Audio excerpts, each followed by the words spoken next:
Next tonight to President-elect Donald Trump and that dinner with Mitt Romney, their second very public meeting. So is Mitt Romney going to get the job as Secretary of State, or is this just a very public effort before he's passed over? Also tonight, we've learned Sarah Palin could be up for a major role.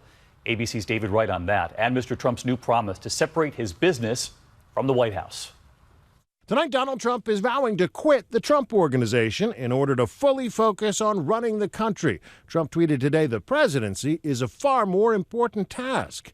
That sounds more like the Donald Trump from the campaign trail. If I become president, I couldn't care less about my company. It's peanuts. Recently, he suggested he could do both, telling the New York Times the president can't have a conflict of interest. Nothing is written.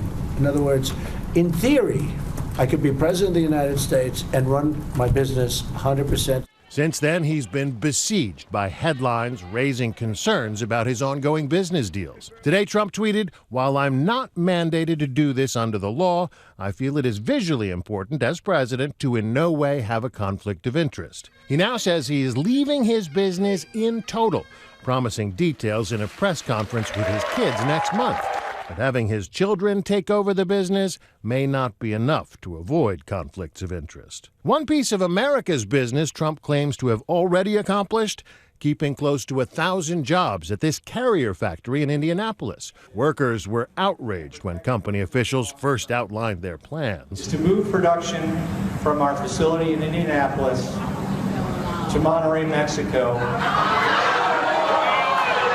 Candidate Trump threatened to call the CEO personally. It's not presidential for the President of the United States to call up the head of carrier. Hello, this is the president. But I don't care. It's so much fun for me. I love doing it. President-elect Trump did call and worked out some sort of deal. The details still unclear, but the workers are thrilled. Like I said, this is a victory for us little people. Trump plans to celebrate with them tomorrow. The president-elect is not yet ready to celebrate his choice of Secretary of State.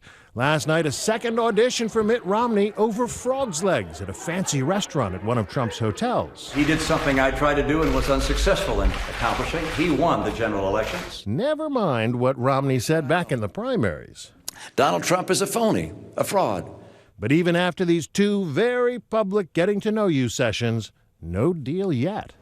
All right, we'll wait and see. In the meantime, David Wright joins us live from Trump Tower. And David, we're learning that Sarah Palin is now under consideration for a spot in the Trump cabinet. She could be our next Secretary of Veterans Affairs, David. Palin has not yet been here to Trump Tower for a meeting, but the two obviously know each other well.